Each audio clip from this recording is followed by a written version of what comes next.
je voudrais vous emmener à une petite promenade à travers quelques moments de l'histoire de la bande dessinée sous l'angle peut-être inattendu de la cuisine, mais qui est lié au thème de cette édition des rencontres Yves Chaland. Et puis j'ai cherché dans l'œuvre d'Yves Chaland, enfin dans ce que j'avais sous la main, ce qui pouvait se lier à la nourriture. Et donc j'ai trouvé cette image d'une cocktail party. Mais en réalité, c'est dès l'origine de la bande dessinée, dont on sait maintenant qu'elle est née à Genève dans les années 1830, dans un des tout premiers albums de bande dessinée, une histoire de 1837 de Rodolphe Töpffer, grand artiste suisse, l'histoire de Monsieur Crépin, histoire familiale, avec un père de famille qui se soucie de l'éducation de ses enfants et qui essaye les méthodes les plus diverses, et après de multiples tribulations, tout se termine. C'est la dernière image qui est celle d'un banquet qui, pour les lecteurs des aventures d'Astérix, peut faire penser à la manière dont se terminent la plupart des albums d'Uderzo et Goscinny. On le verra tout à l'heure. Donc c'est amusant de penser que cette situation finale de réconciliation, de clôture de l'histoire, se fait autour d'un repas. Alors longtemps, on a cru que la naissance de la bande dessinée était américaine à la fin du XIXe siècle, et notamment avec ce personnage créateur de multiples héros, Richard Felton Outco, qui est notamment le créateur du Yellow Kid, qu'on considérait comme le premier héros de bande dessinée. Aujourd'hui, on sait qu'il y a eu beaucoup de créations de bande dessinée tout au long du XIXe siècle, mais enfin, pendant longtemps, c'était la thèse américaine, la thèse nationale, et il a créé non seulement le Yellow Kid, mais un autre personnage très attachant, Buster Brown, et nous voyons ici Buster Brown à la ferme.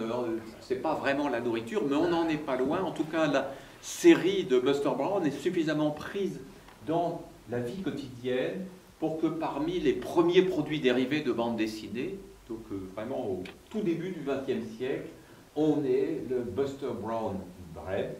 On espère que ce pain était excellent. En tout cas, il était le plus moderne. Voilà une autre publicité pour lui. Donc vraiment un pain recommandé et plus inattendu pour une série familiale, mais qui s'adressait quand même particulièrement aux enfants, les cigares de Buster Brown. Donc vous voyez que la nourriture, à défaut de cuisine, nourriture et bande dessinée faisaient bon ménage, et déjà un personnage de bande dessinée pouvait servir de produit d'appel pour vendre tout. On n'a pas de whisky Buster Brown, mais peut-être qu'il en existait. Je ne sais pas si vous connaissez cet homme élégant, un des plus grands auteurs de l'histoire de la bande dessinée, un des créateurs majeurs de la bande dessinée américaine du début du XXe siècle, c'est Winsor McCay. Et alors chez McCay, dans plusieurs séries, la nourriture tient un rôle très important. Une de ses premières séries, en effet, s'appelle Hungry Henrietta, et c'est un bébé qui n'est jamais rassasié. Donc les aventures de Hungry Henrietta se résument à l'impossibilité de la nourrir. C'est un bébé qu'on ne pourra pas rassasier, de même que dans les mêmes années, Winsor McCay anime les aventures de Little Sammy Sneeze, petit Sammy éternue, et là c'est un personnage qui est en proie en permanence aux joies d'éternuement démesurées qui bouleversent toute la situation. Mais donc Hungry Henrietta est une série éphémère. Par contre, ce qui va être très important et qui est plus proche de notre sujet, c'est cette magnifique série des Dreams of the Rarebit Fans, les cauchemars de l'amateur de fondue au Chester, comme on les traduit en français. Et donc, ce sont des cauchemars plus brutaux que ceux de Little Nemo, que nous verrons bientôt, et ce sont souvent des cauchemars alimentaires. Et donc, le personnage va nous dire, après la vision de ces animaux épouvantables, difformes, le personnage qui se réveille nous dit « Je n'aurais pas dû manger autant de fondue ». Vous savez, Rarebit Fan, je crois, n'a pas d'équivalent chez nous, mais c'est encore plus lourd que le mot de fondu au Chester nous le laisserait entendre. C'est véritablement quelque chose de très indigeste et qui va générer plus de 500 planches de cauchemars dessinées presque tout en noir et blanc par Mackay, dont celle-ci, alors là qui est vraiment formidable, extraordinaire, j'étais tout heureux de l'avoir trouvée pour illustrer le sujet qu'Isabelle Beaumenet m'avait demandé de traiter. Donc là, vous voyez que le malheureux personnage, embarqué par une main gigantesque, est mis tout bonnement dans une poêle à frire. Là, il n'est plus question d'indigestion, mais simplement d'un personnage devenu comestible. Il y a peu de planches en couleur, et vous remarquez la lisibilité, la beauté de cette petite histoire, à part son caractère abominable, la manière dont les fonds de couleur varient, et dont pour le reste, parce que c'était des pages qui paraissaient en format relativement réduit, il n'y a aucun élément accessoire. On a vraiment le feu, la poêle et le personnage mis à cuire avant, fort heureusement, de se réveiller.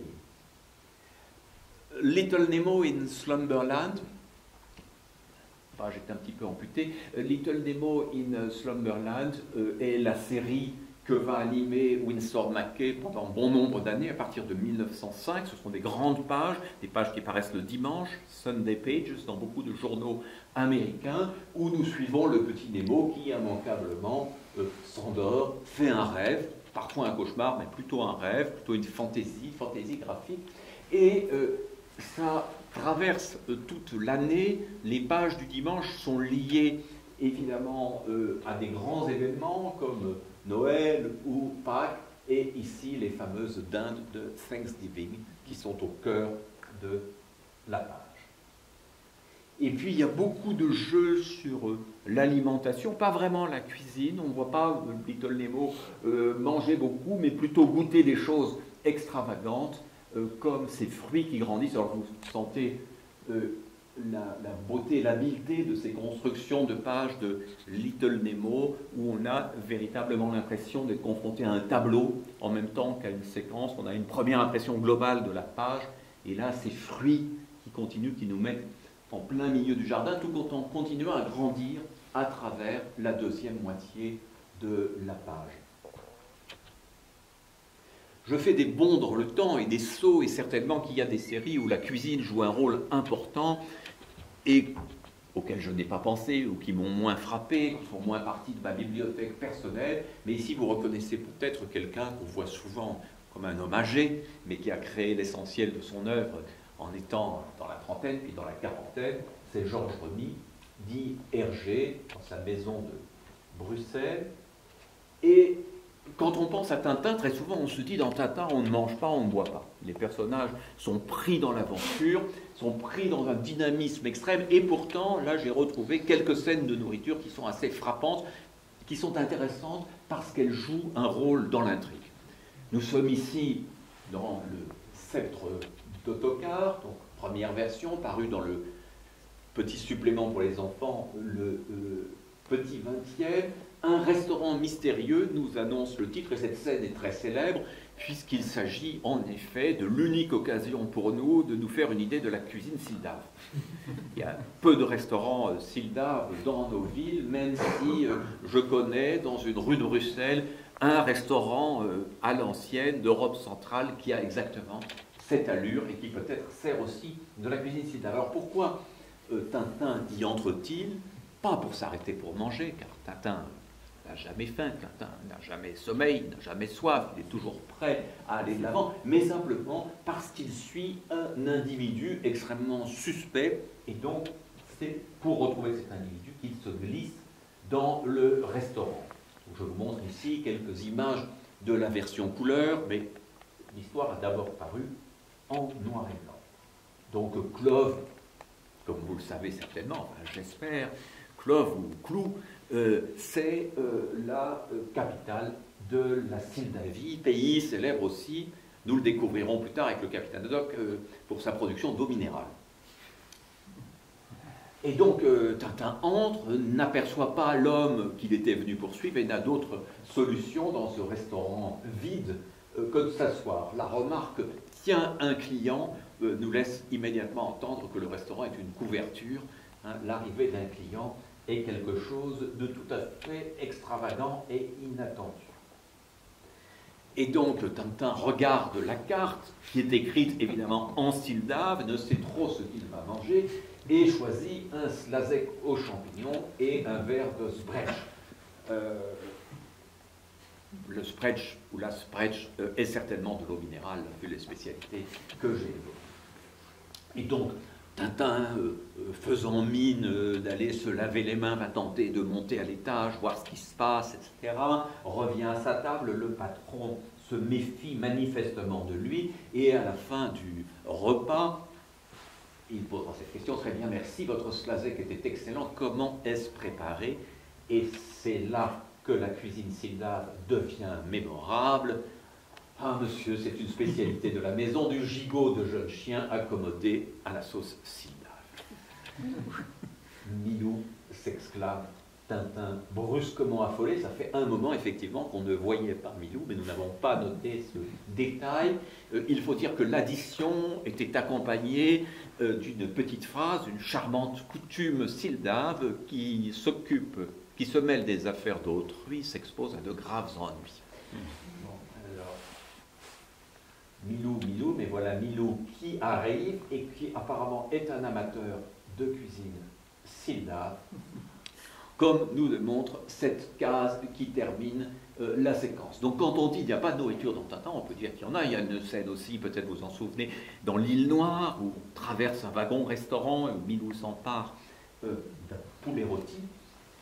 Mais cette scène est particulièrement mémorable et effectivement, qui se mêle des affaires d'autrui s'expose à de graves ennuis. Ça vaut aussi pour le patron. Dans la même histoire, le sceptre d'Ottokar, Tintin va traverser la frontière, on est vers la fin de l'histoire, la frontière entre la Sildavie et la Bordurie, et pour une fois, il a véritablement faim. Et il commet une chose surprenante, c'est qu'au poste frontière qu'il a bousculé en étant poursuivi, il s'empare d'une bouteille de vin et d'un pain.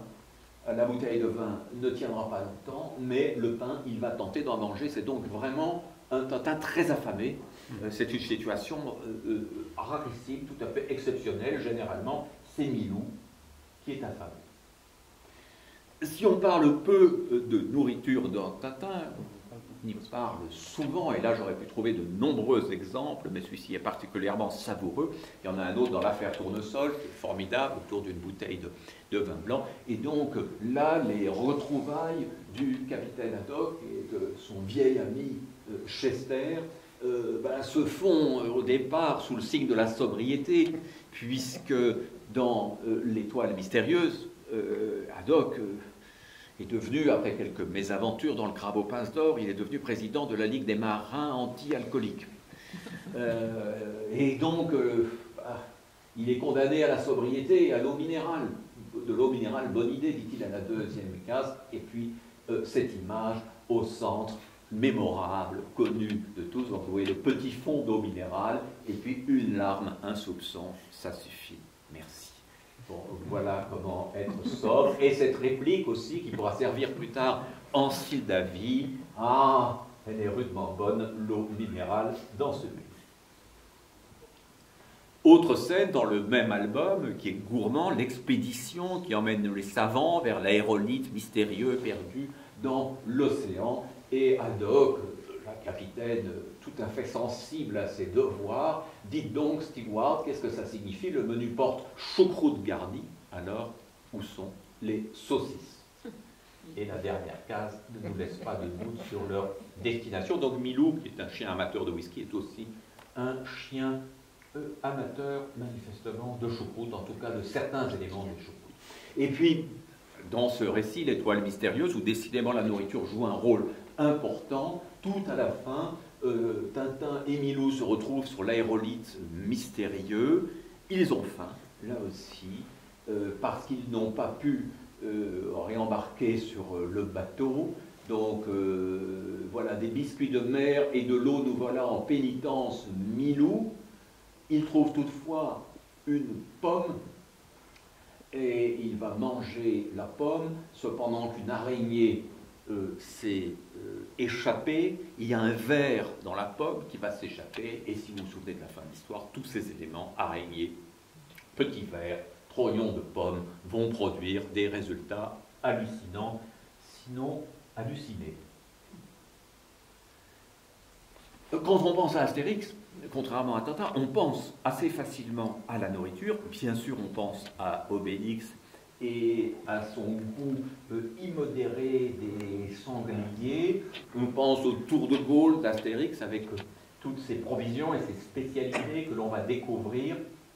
Et on pense, bien sûr, comme chez Töpffer, que sans doute Uderzo et Goscinny ne connaissaient pas, parce que les rééditions sont assez tardives, mais on a cette image du banquet final avec le bar d'Assurance Tourix qui en profite pour chanter ou ne pas chanter. Mais c'est dans l'album Astérix chez les Helvètes que véritablement la nourriture se déchaîne. Elle est présente, vous le voyez, dès la couverture. Et l'album commence par une orgie romaine, en tout bien, tout honneur, toutefois, mais en tout cas sur le plan de nourriture, on ne craint pas de se salir. Et puis surtout, la fameuse spécialité, cette mémorable, inoubliable, un de ces jeux qui permet à la bande dessinée de se servir de la nourriture comme prétexte comique, la fondue. La crainte de perdre son morceau de pain, qui je crois fait partie aujourd'hui de la mémoire collective. Certainement, Astérix a fait beaucoup pour cela, puisque, on le sait, quand on perd un troisième morceau de pain, le châtiment est terrible. Le même usage comique de tout ce qui est lié à la cuisine et à la nourriture se retrouve chez Franquin, moins dans Spirou et Fantasio, encore je n'ai pas fait l'exploration systématique, que dans Gaston. Car Gaston, qui a un goût modéré pour le travail, a par contre des passions, des hobbies. C'est un inventeur, c'est un mélomane, un musicien, et c'est un cuisinier expérimental. Et donc, dans plusieurs pages, on va trouver des gags directement centrés sur la nourriture. Le pauvre Gaston, qu'on embête avec des préoccupations de contrat, de travail de bureau, qui l'ennuie, a été interrompu plusieurs fois dans la confection de sa pâte à crêpes. Et donc ici, les crêpes, peut-être la levure a été légèrement surdosée, les crêpes vont se transformer en ballons, en montgolfières, ou qui sait, en bulles de bande dessinée. Dans cette autre page, il est question de boîtes de conserve, ces conserves que Gaston fait réchauffer dans le bureau, qui ne tentent personne et qui finiront donc en lancer de flèches ou de balles. Et puis la troisième, qui est la plus extraordinaire, où une odeur épouvantable envahit l'ensemble des bureaux de la rédaction de Spirou, et là on va trouver Gaston occupé à la préparation d'un plat, et ce plat devance la cuisine moléculaire la plus audacieuse, puisqu'il s'agit d'une fameuse morue aux fraises. Donc là nous voyons vraiment que Gaston était pionnier, il arrive manifestement trop tôt, puisque cette innovation culinaire n'est pas perçue comme elle devrait par ses collègues.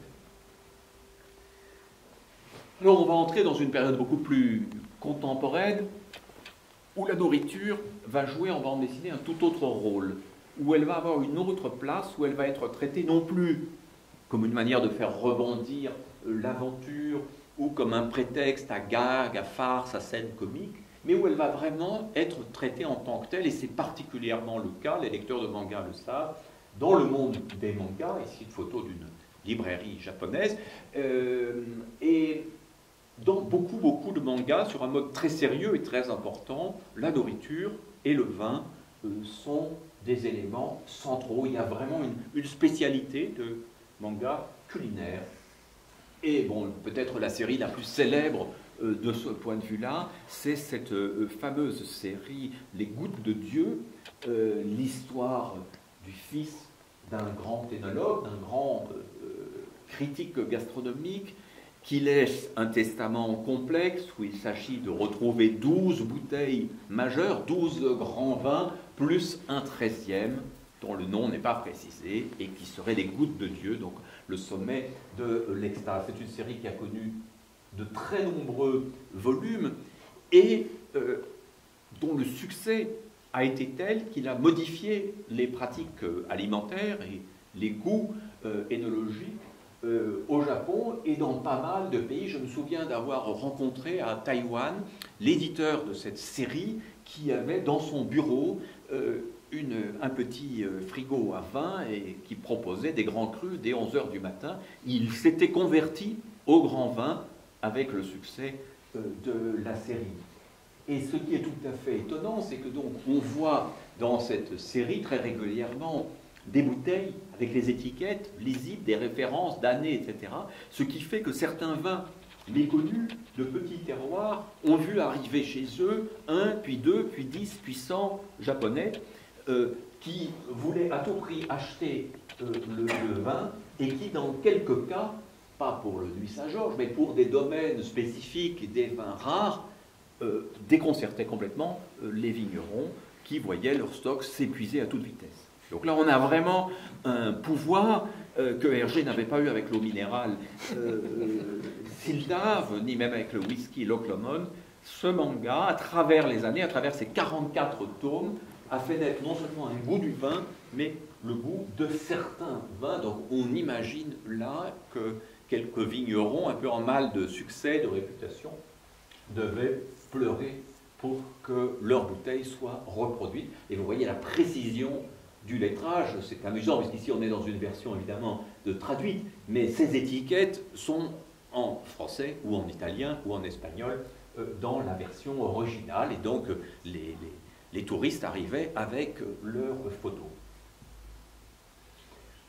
Une autre série remarquable, parmi bien d'autres, hein, puisque rien que le manga culinaire pourrait donner lieu à un long exposé, mais ici vous voyez un dessinateur dont j'ai eu l'honneur et la joie d'être l'ami, Jiro Taniguchi, qui est mort maintenant, mais qui était non seulement un amateur de bonne nourriture, mais qui a co-signé avec le scénariste Kozumi la série Le Gourmet Solitaire, suivi des Rêveries du Gourmet Solitaire. Ici les deux tomes sont rassemblés. C'est une série qui a été son plus grand succès au Japon.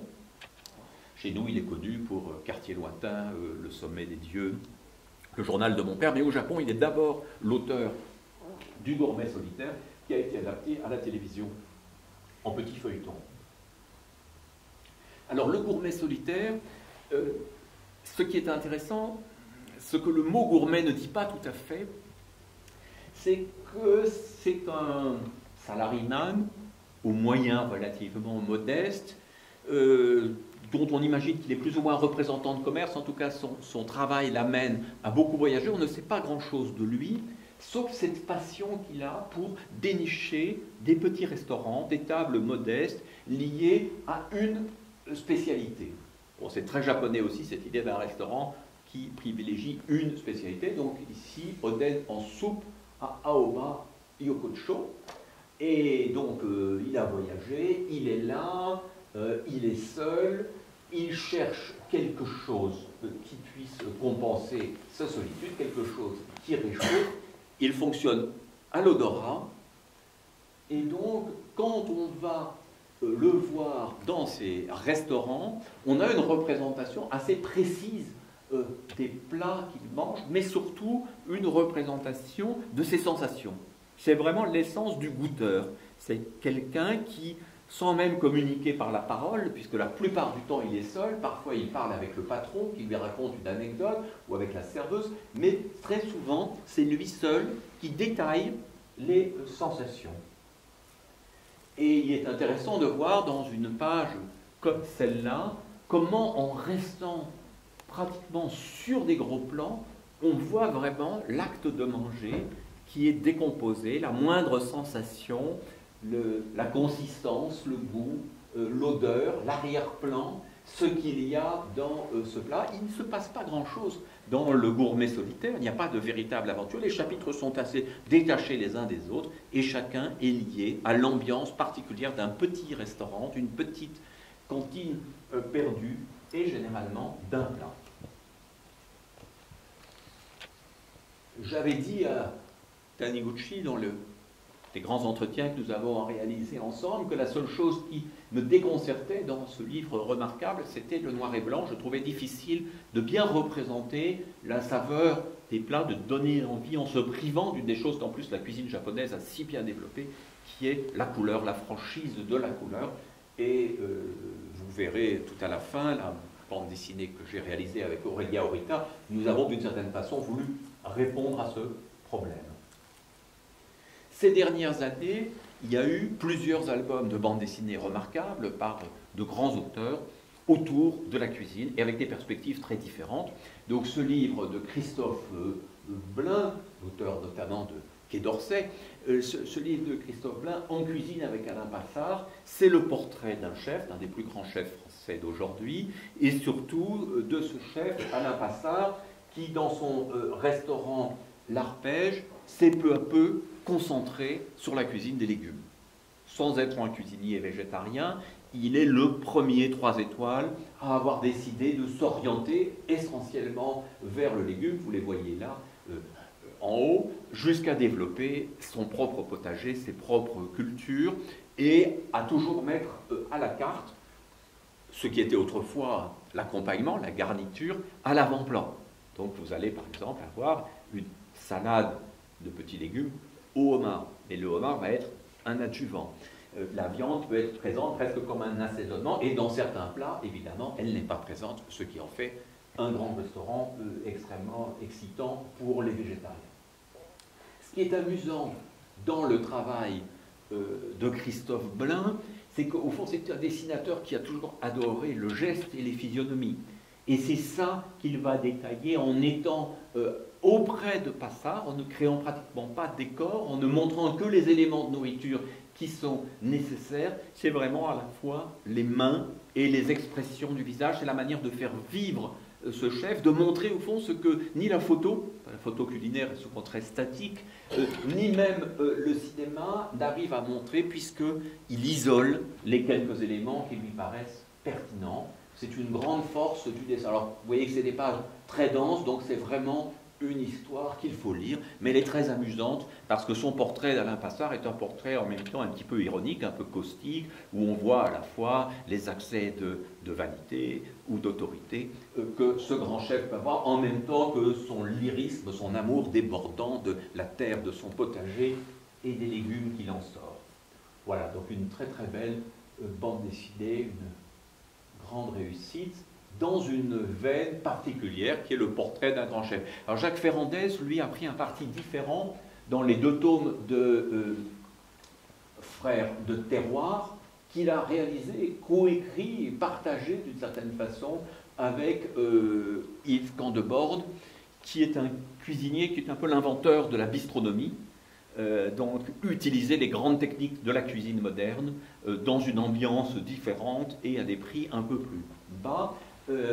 Candeborde est un traqueur de produits d'excellence, un voyageur, et donc c'est un voyage à travers la France, à travers les terroirs français qu'on voit dans les 2 tomes de cette bande dessinée. Ici, un producteur de tabac, donc on va aller dans plusieurs mondes, et il y a la cuisine, bien sûr, mais il y a avant tout le produit. Là, un fabricant de pain, on va se concentrer sur la qualité de son pain et des produits de boulangerie qu'il réalise.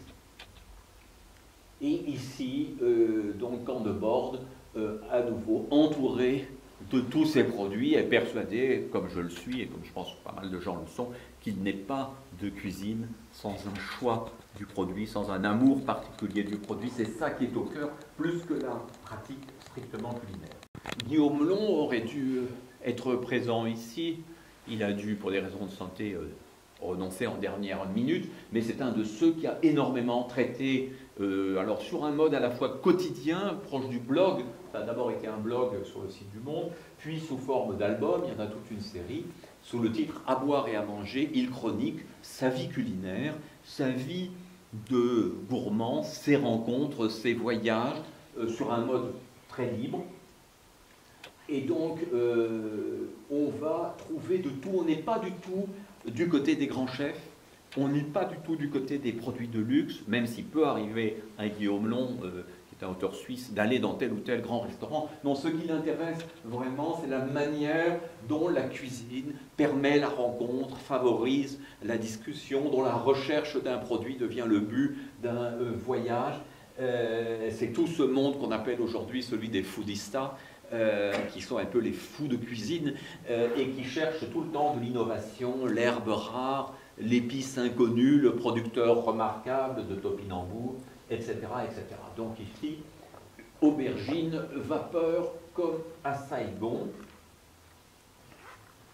Là, quelque chose autour des boîtes de sardines, dont il a mangé beaucoup dans sa jeunesse. Et ici, un travail récent, un voyage aux États-Unis où on voit très bien qu'il s'intéresse aux mœurs culinaires, aux habitudes des uns et des autres. Ici, la découverte d'un gigantesque bar à salade, comme les Américains les affectionnent, et une discussion voilà, qui peut se faire aussi bien autour de hamburgers que de produits de luxe. Donc c'est vraiment un rapport très quotidien à la cuisine. C'est un peu le contraire d'une émission comme Top Chef, qui ne s'intéresse à la cuisine que sur un mode sportif, que comme un concours, une performance. Là, on est vraiment dans l'idée de la cuisine au cœur de la vie, la cuisine qui fait partie du quotidien de chacun. Je ne vais pas m'étendre sur le livre de Francky Alarcon, L'art du sushi, puisqu'il est présent et qu'il en parlera demain, je crois, avec Didier Pasamonic. Donc, merci d'être ici. Et donc, on est là dans cette idée un peu à la japonaise que la bande dessinée peut être aussi un outil de la non-fiction, que la bande dessinée peut nous servir à nous documenter. Et ça retrouve, et ça donne au dessin un rôle très particulier qui est cette capacité à créer de la lisibilité. La fameuse ligne claire qu'on attribue à Hergé par rapport à une photographie nous montre souvent le geste, l'élément qu'on veut présenter de manière nette, sans aucun parasite. Photographier dans une cuisine les gestes, ce serait extrêmement difficile et finalement d'une intellection plus complexe. Et ici, vous voyez véritablement comment non seulement le produit, mais la manière de le concevoir peut être montrée. Et je pense qu'il y aura énormément de développement dans ces prochaines années, c'est déjà une tendance depuis 10 ans, énormément de développement dans les prochaines années, de bandes dessinées de non-fiction, de bandes dessinées à caractère documentaire, utilisant cette force qu'a le dessin. Et puis je vais me permettre de terminer par l'album que j'ai co-signé avec la dessinatrice Aurélia Orita, qui suit encore une autre voie. Ce n'est pas le portrait d'un grand chef, ce n'est pas le quotidien, ce n'est pas la démonstration de l'art culinaire, c'est ce qu'on avait appelé en sous-titre une autobiographie culinaire, où j'ai évoqué avec donc la dessinatrice Aurélia Orita, qui est une amie, qui avait commencé sa carrière par un album appelé Fraises et chocolat, mais qui n'était pas un album culinaire, qui partait dans une direction un peu plus chaude. Mais avec moi, elle a bien voulu illustrer ces fragments d'autobiographie autour de la passion que jeune homme, puis adulte, j'ai eue pour la cuisine. Alors, je n'ai pas grandi dans une famille où la cuisine tenait une grande place, donc j'évoque rapidement l'enfance et la cuisine de ma mère, inspirée surtout du livre de Ginette Mathieu, Je sais cuisiner, qui est une des bibles du temps, des plats un peu monochromes, privilégiant les cuissons au four. Et c'est comme étudiant, à travers un camarade, nous étions en classe préparatoire, littéraire, passionnés de sciences humaines, de philosophie, de littérature, de nouveaux romans, mais lui avait eu la chance, étant fils d'un grand médecin, avait eu la chance dès l'adolescence d'aller dans de grands restaurants, et il m'en parlait, tandis que moi, je devais me contenter, page de gauche, de la cuisine du Resto U Mabillon. Je crois que ça a progressé depuis, mais à l'époque c'était assez horrible. Il y avait des grands plateaux métalliques et la sauce éclaboussait souvent le dessert, la soupe ou la salade. C'était assez horrible. Et lui était aussi intéressé par la cuisine et nous avions préparé des soufflés à l'orange un jour. Mais sinon, il me parlait surtout des restaurants dans lesquels il était allé en même temps que de certains livres qu'il me faisait découvrir. Il a fallu quelques années pour que, avec ma compagne, sur la route de vacances vers le Massif central, je la convainque de faire un détour par Roanne, où se situait le restaurant alors le plus célèbre du monde, celui des Frères Trois Gros, avec leur plat mythique, aujourd'hui banalisé, mais l'escalope de saumon à l'oseille. Et dans ce restaurant, c'était le premier grand restaurant dans lequel nous allions, dans lequel j'allais, qu'en avoir longuement rêvé à travers les descriptions qu'en proposait le guide Goemio. J'ai goûté ce plat, puis quelques autres, et ce fut véritablement une extase. Alors, j'avais écrit dans le scénario que c'était l'éblouissement, presque comme Claudel à Notre-Dame. À cette époque-là, on pouvait parler de Notre-Dame, tempore non suspecto. Et donc, Aurélia, immédiatement, s'est emparée de cette phrase et a décidé de situer toute la suite de la scène, de ce premier repas, de cette révélation de la haute cuisine, dans Notre-Dame. Voilà, en un instant, mon cœur fut touché et je crus. Mais c'était véritablement cette sensation-là, c'est-à-dire que ce n'était pas quelque chose de simplement bon, c'était autre chose. La cuisine atteignait une autre dimension, même si aujourd'hui, le même repas me ferait sans doute un effet assez classique. Mais à l'époque, c'était véritablement surprenant, ce poisson à peine cuit sur une seule face, la sauce qui ne le nappait pas, mais qui venait en dessous, la saveur rare de l'oseille, etc., etc. Et donc, voilà la suite du repas tel que nous l'avions vécu et telle qu'elle a décidé, pour moi, d'une sorte de vocation. J'avais à peu près 21 ans, ou 21 ans, je crois. J'étais encore étudiant et je me suis dit, même si la littérature, la philosophie et un peu la bande dessinée me passionnait déjà, j'ai tenté d'apprendre vraiment, à travers les livres que j'avais achetés, celui des Frères Trois Gros, Cuisinier à Roanne, et puis le premier livre de Michel Guérard, La Grande Cuisine Minceur, que j'ai étudié avec grand soin, surtout celui de Guérard, parce qu'il proposait une partie théorique introductive forte. Et donc, véritablement, de même que j'étudiais la sociologie ou l'anthropologie, j'ai étudié cette partie théorique, les liaisons et les sauces, les grands modes de cuisson, les principes, tout seul, comme ça, chez moi, en bricolant des petites choses dans ma chambre d'étudiant, en progressant relativement rapidement. Alors, je ne vais pas vous raconter ni ma vie, ni tout le livre, mais, et je ne vais pas gâcher le contenu de l'album Comme un chef, mais c'est à la même époque que j'ai renoué avec un ami d'enfance, François Skeuten. Nous étions en classe ensemble entre 12 et 14 ans, on faisait un petit journal ensemble, il était déjà passionné de BD, et quand je le retrouve à Bruxelles, autour d'une table, puisque je l'avais invité à dîner, il me passe les premiers numéros de Métal Hurlant, dans lequel il avait publié des histoires courtes. Moi-même, j'avais publié un premier roman à l'époque, donc nous étions faits pour nous retrouver. Mais pourtant, la cuisine était là, et pendant toute cette conversation, j'étais soucieux de ma dorade en croûte de sel qui était dans le four. Alors, à cette époque-là, comme j'étais assez fauché, j'ai pratiqué la cuisine à domicile. C'est-à-dire, j'avais passé une annonce, un peu présomptueusement, dans le journal Le Soir, le grand quotidien belge, je vivais à Bruxelles à cette époque, et j'allais chez des gens, et ça a été une expérience tout à fait insolite que je raconte dans ce livre. Ça, c'est le premier repas que je vais préparer, une dame qui voulait me tester, faire un premier repas avec sa mère, qui était fort âgée, qu'il ne fallait pas bousculer, et donc nous devions mettre au point un menu. Moi, j'arrivais avec mes idées très nouvelle cuisine, très moderniste, et elle voulait me ramener à quelque chose de plus sérieux. Donc, je dis, on pourrait commencer par une salade de langoustine à l'avocat et la mangue, une création personnelle.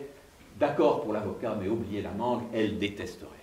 Et puis, pour me venger un peu du plat principal trop traditionnel, je propose un dessert que je savais faire, un soufflé aux framboises sans farine, très léger, aérien, mais c'est très, très imprudent, car la clochette qui avait sonné déjà pour l'entrée et pour le plat, quoique ces dames n'étaient que 2 à table, mais l'entrée à 12h30, le plat à 13h et le dessert à 13h30. Et quand la clochette a retenti, le soufflet n'était pas tout à fait monté, j'ai dû attendre un petit peu. Et à 13h33, quand le soufflet était prêt, la cloche avait déjà retenti une 2e fois. Et la dame m'a dit, c'était très bon, même ma mère a apprécié, mais j'ai dû sonner 2 fois pour le dessert. Vous comprendrez, jeune homme, que je ne vous reprenne pas. Ben, c'était une petite humiliation. Il y a eu d'autres repas qui se sont mieux passés. Enfin, c'était une expérience. Mais pendant ce temps-là, je raconte aussi, au moment où la bande dessinée est devenue mon activité principale, que la cuisine continue à m'intéresser. Ayant un peu plus de moyens, je fréquente des restaurants innovants, dont ce chef belge, Willy Slavinsky, qui tenait un restaurant extraordinairement moderne à Gand et qui est devenu un ami, mais qui malheureusement est mort dans la quarantaine d'un cancer foudroyant avant que nous ayons pu faire le livre de cuisine que nous avions imaginé. Et puis j'ai eu la chance, et c'est à peu près là-dessus que le livre se termine, après avoir tenté longtemps les listes d'attente, d'aller le dernier soir d'ouverture du fameux restaurant El Bulli, tenu par Ferran Adria, une expérience d'un repas insolite fait de 50 tout petits plats, des bouchées, des tapas revisités.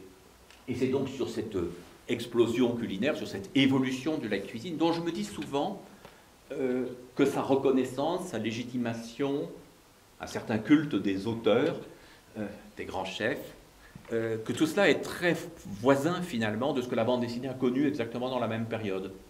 La bande dessinée, au moment où j'ai démarré, elle était encore victime de préjugés considérables. Pour la cuisine, les chefs ne sortaient guère de leur cuisine, on considérait qu'ils étaient sales et ne sentaient pas bon, c'était les maîtres d'hôtel qui étaient les maîtres du jeu, comme peut-être les éditeurs ou les personnages célèbres étaient les maîtres du jeu en bande dessinée. Et puis on a vu la bande dessinée se transformer. On pourrait dire qu'en même temps qu'il y a eu la nouvelle cuisine, il y a eu la nouvelle bande dessinée, et en même temps que la cuisine moléculaire, la montée du roman graphique. Et ce qui fait que ces 2 domaines qui me sont chers, je les ai vus bouger en même temps, s'ouvrir, se transformer et aller peu à peu vers ce que les sociologues appellent aujourd'hui une artification. Alors, il n'empêche que nous devons continuer à manger tous les jours, et pas toujours de la cuisine moléculaire ou de la nouvelle cuisine. Il n'empêche que nous pouvons lire des bandes dessinées de toutes sortes, sophistiquées ou moins sophistiquées, mais il est amusant pour moi d'avoir vu comme ça ces 2 arts autrefois dédaignés être aujourd'hui consacrés, parfois avec justesse, parfois jusqu'au ridicule, comme dans certaines émissions de télévision. Voilà, j'ai fini ce petit parcours sur le goût des bonnes choses, mais même si je n'ai plus d'image, je peux éventuellement répondre à 1 ou 2 questions avant de vous rendre votre liberté et de vous permettre d'aller signer ou vous faire signer des albums. Merci.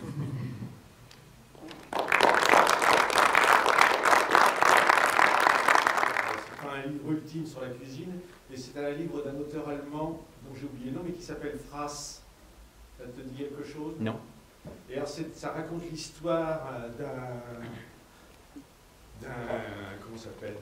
amateur de cuisine, enfin un professionnel du goût, et qui perd le goût. Ah oui.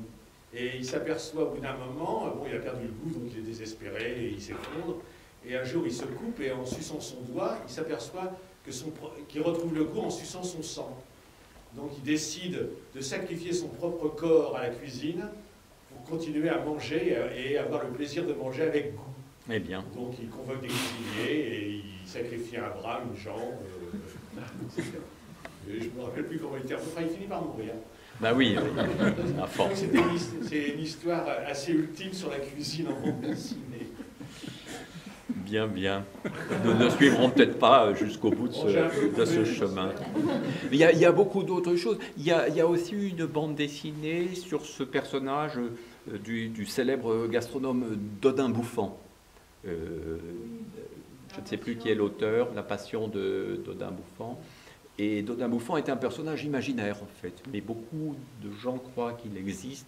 Il est né dans un roman du début du XXe siècle, mais il est donné un peu comme Brillat-Savarin, comme un modèle des gastronomes. Alors il y a beaucoup de destins extraordinaires aussi de cuisiniers à travers l'histoire. Il y a des histoires de Talleyrand et du congrès de Vienne. On dit que c'est la cuisine française qui a permis à la France de pas s'en sortir trop mal. Bon, il y a l'histoire évidemment tragique de Vatel, mais qui a été illustrée au cinéma. Enfin, il y a beaucoup de grandes figures, et on voit aujourd'hui que les grands chefs sont devenus des personnages eux-mêmes assez mythologiques. Moi, en faisant l'album, je n'avais pas du tout envie de partir dans cette direction-là, parce que je trouvais que Blin l'avait fait très bien avec Passard, et simplement de raconter l'histoire de quelqu'un qui s'intéresse voilà, à la pratique de la cuisine et en même temps à sa dégustation. Est-ce qu'on en sait un peu plus sur le personnage de cette femme? Existe-t-elle toujours? Et Ginette Mathieu? Ginette Mathieu? Oui. Elle a fait une très très longue carrière. Le livre a été réédité de multiples fois. Je sais cuisiner. Alors je ne sais pas si le livre, à travers ses rééditions, intégrait les évolutions de la cuisine. Bon, je dois dire que je n'ai pas trop pratiqué le Ginette Mathieu. C'est resté la cuisine de ma maman, qui entretient, pour vous faire une confidence, un rapport ambigu avec mon album Comme un chef. D'abord, elle trouve tous les personnages du livre très ressemblants, sauf elle. Tout le monde la trouve ressemblante. Et ensuite, elle me dit régulièrement, mais je ne faisais pas si mal la cuisine, alors que je ne dis pas du tout qu'elle faisait mal la cuisine, mais je raconte notamment l'arrivée de l'électroménager dans notre famille, et donc la montée en puissance de la conserve, du surgelé et du couteau électrique. Un couteau électrique que seul mon père avait le droit de manipuler semblait un acquis considérable, et en fait déchiquetait les rôtis qui étaient bien meilleurs avant quand on les découpait avec un couteau classique. Il y a eu une époque où il y avait des choses comme ça extravagantes, où on avait l'impression que la nourriture toute préparée allait tout résoudre. Je vivais encore à Bruxelles à cette époque-là, et je me souviens d'avoir découvert avec un certain émerveillement, mais un peu de surprise quand même, je vais avoir 11 ans, un distributeur automatique de frites. Alors ça a disparu assez vite, on mettait ces deux pièces de quelques francs, et puis il y avait un cornet qui tombait, et on se demandait vraiment s'il y avait quelqu'un qui était un petit esclave caché dans la machine avec sa friteuse, parce qu'il y avait à Bruxelles beaucoup de petites baraques à frites, donc pourquoi fallait-il faire ça? Bon, c'était quand même plutôt moins bon, mais arrivaient toutes ces choses qui étaient des progrès. Et je me souviens aussi de mes parents racontant, un jour on revenait de week-end de la côte belge, et racontant qu'il y aurait bientôt la possibilité, alors c'est vraiment l'univers de mon oncle, même si je suis un peu plus jeune, qu'il y aurait la possibilité de régler sa cuisine pour que quand on est coincé dans les embouteillages le dimanche, le rôti ou le poulet aille directement dans le four qui se règle avec la bonne cuisson, ce qui faisait qu'en arrivant un peu tard à la maison, le poulet était tout prêt, au lieu de devoir allumer le four. Mais je me demandais quand même si ce poulet avait traîné tout le week-end en attendant que le bras secourable, le petit robot aille le mettre. Enfin bon, bref, ça n'est pas arrivé jusqu'à présent. On retrouve d'ailleurs quelques petits films futuristes. Il y en a dans les archives INA qui sont tout à fait drôles, où on voit certaines innovations qui se sont réalisées et d'autres pas du tout. Donc les provisions arrivent toutes seules, elles se glissent toutes seules dans le frigo. Enfin, c'est assez drôle à voir, parce que c'est vraiment présenté comme le top. Et évidemment, et il faut bien reconnaître que ça a eu quelques avantages, évidemment la libération de la ménagère. C'est-à-dire la ménagère regarde la cuisine en train de se faire, de s'agiter. Bon, voilà encore un thème pour une bande dessinée humoristique sur la cuisine qui se fait absolument toute seule, avec des bras animés, mais de temps en temps peut-être des petits ratés. C'est la tendance exactement inverse qu'on connaît aujourd'hui, où on est tous en quête du produit frais, authentique, de provenance proche, et d'une cuisine qui refuse le plus possible le tout prêt, le tout préparé, même si ce tout prêt, ce tout préparé reste au quotidien très présent dans les cantines, la restauration collective, les hôpitaux, etc., qui n'ont pas été très touchés jusqu'à présent par les métamorphoses de la cuisine.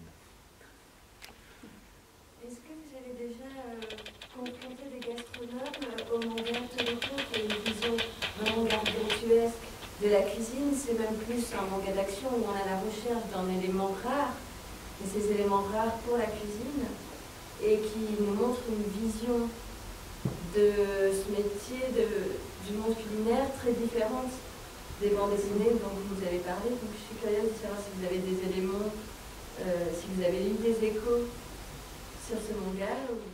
Non, je ne suis pas un très grand connaisseur des séries de manga, et notamment de manga culinaire, j'en connais peu.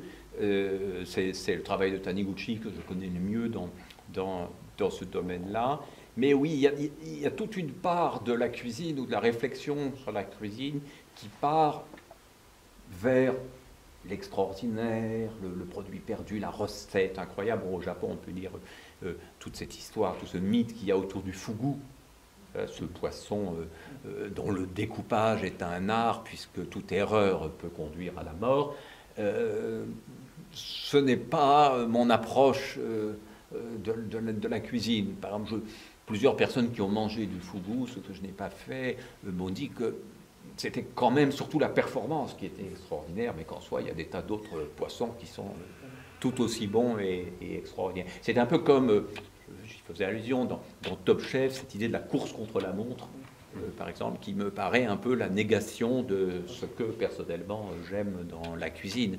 Je me sens plus proche du mouvement de slow food, manger lentement une cuisine préparée tranquillement et un marché fait gentiment, plutôt que cette idée de, comme ça, on les voit lancer leur truc à toute vitesse et finir leur assiette à la dernière, enfin le dressage de leur assiette à la dernière seconde. Je pense que ça répand quand même cette notion de la cuisine comme un 100 mètres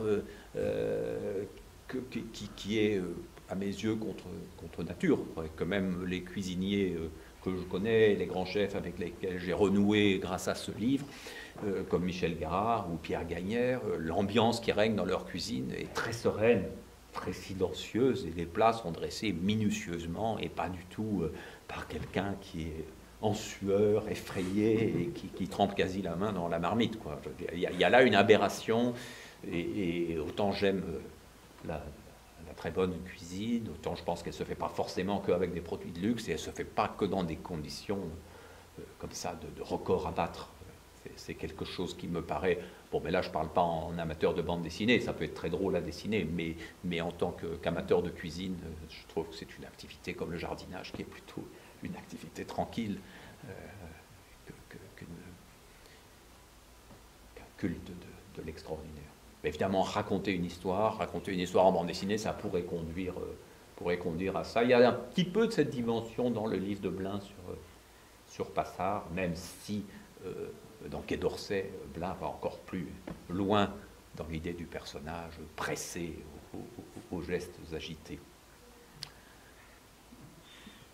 Voilà, merci beaucoup. Merci. Et puis, peut-être on se retrouve tout à l'heure dans l'autre lieu. Merci à vous. Merci.